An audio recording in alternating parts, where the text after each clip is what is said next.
Hello everyone. This is about a week late, or 2 weeks from when I did my pre-release. Managed to get a couple of packs and prizes, so I thought we would open one to start today off. Should we go with Queen of Bears or Queen of Angels? Is she technically a queen? I don't know. Maybe we'll find out. Okay.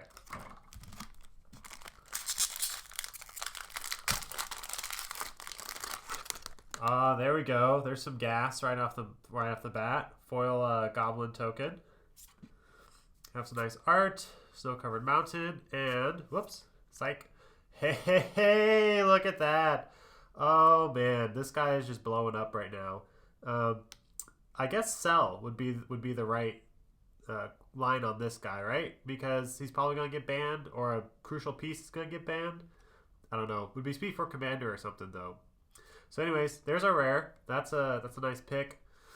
And then we have just quick glance through the rest. All right. Not a bad little pack there. Cool. I've been wanting this guy for my Locust God deck too, so that's good.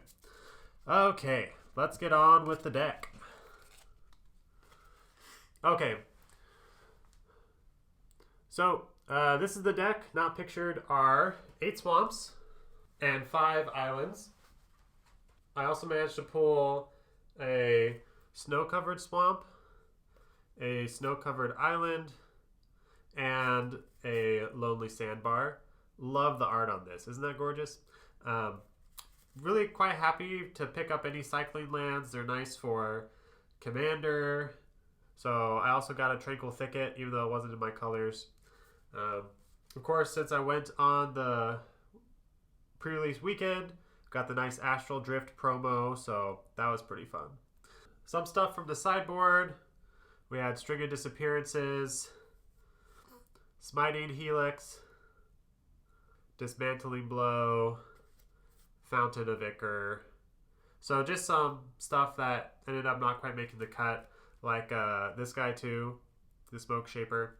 So things that did make it, I did go with 1 copy of Smiting Helix. Was really happy to pull Silent Clearing. I was almost thinking of splashing for white because of my 3rd pack. So first pack, picked up Alter of Dementia. That was a great pack 1, pick 1. And then second pack, picked up Silent Clearing, which was good because I was at least in black at that point. And then in my 3rd pack, I got Sarah the Benevolent. Right? Like, I am not going to just pass this up. So I took it, and I debated trying to splash for it. That's why I had, like, the Fountain of Ichor.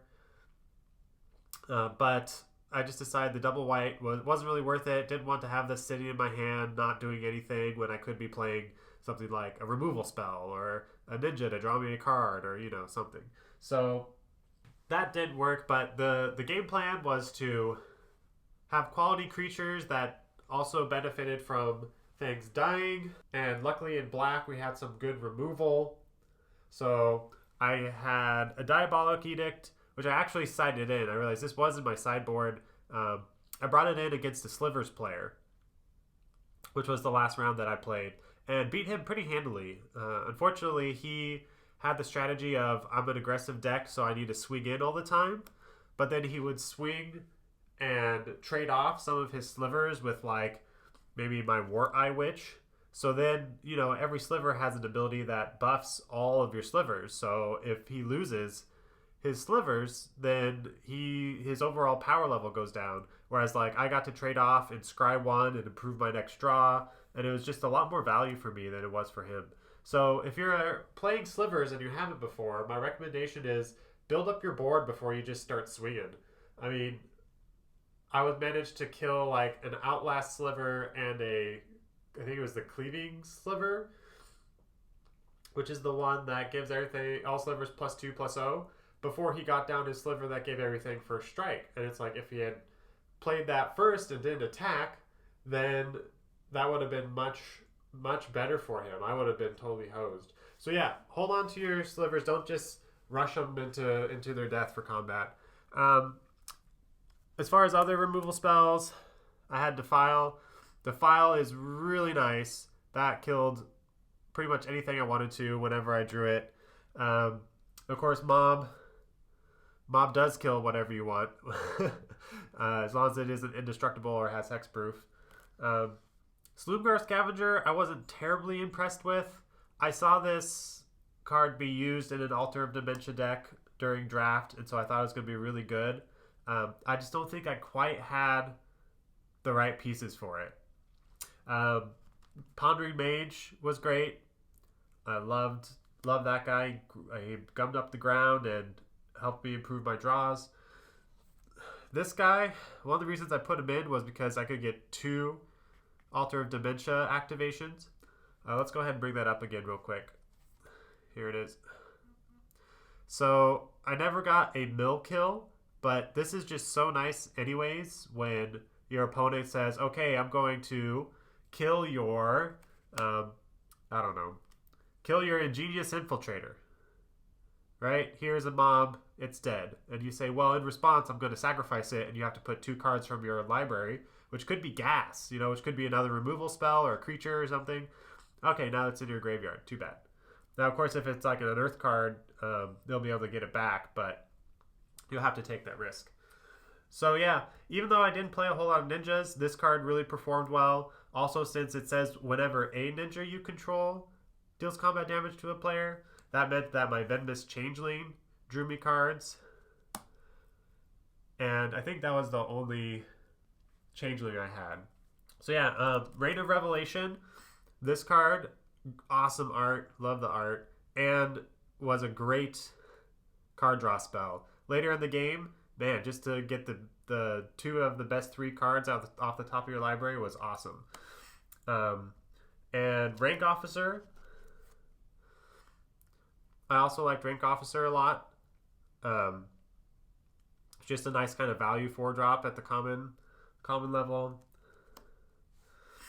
I really went in on the Ward Eye Witch, as you can see, which ended up being great. I mean, I had stuff dying all the time, so to be able to scry almost once or twice a turn was great.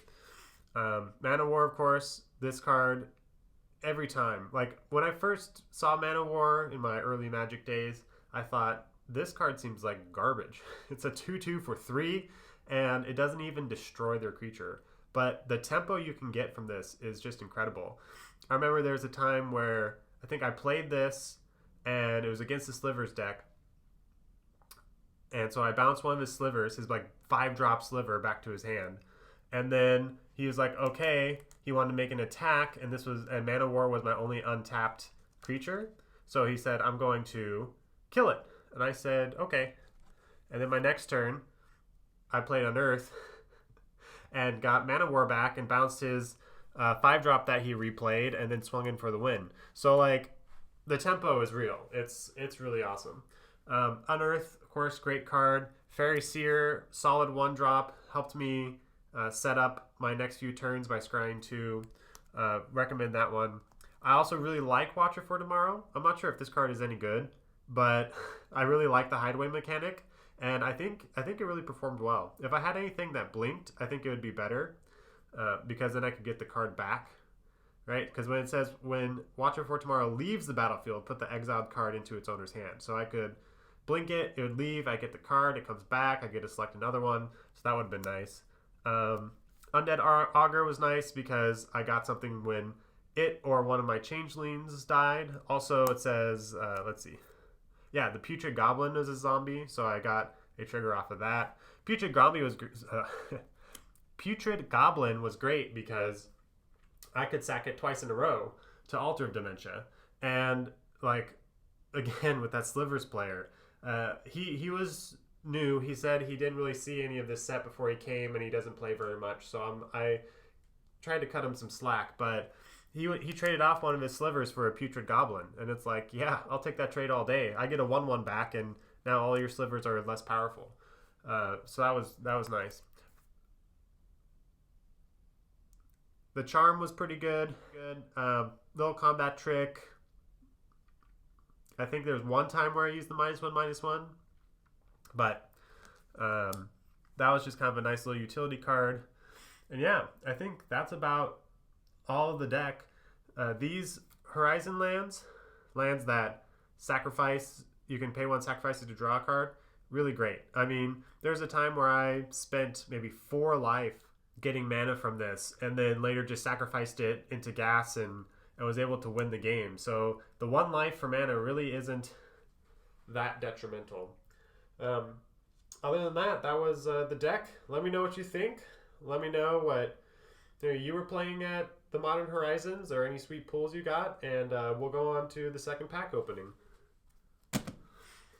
So I forgot to mention that I went 2-1. My first game, I lost. Well, my first match I lost. I won the first game of that match and then lost the next 2. And there was something that happened in the third game, which I'll talk about on my fail blog, if you want to check that out, which may have determined whether or not I would have won that round. But then, yeah, won the next round and then won the round after that. So, overall, I think the deck performed pretty well. All right, let's get into our next pack. Nice zombie token from Shadows over Innistrad. Red and 6. Snow-covered forest. And, oh my gosh. I guess I'll have to make a Sarah the Benevolent deck or something, because that is the second one that I've pulled from my Modern Horizon packs. So hope you enjoyed that. I think those 2 packs were pretty gas, Hogak and Sarah. I'm not sure if we even need to look at the rest of the pack, but here we go. Let's just take a glance. Gilded Light, Tempting Herd, Winding Way. I think that card will be a nice kind of utility card. And then there we go. That's everything. All right. Well, thank you for watching, and we'll see you next time.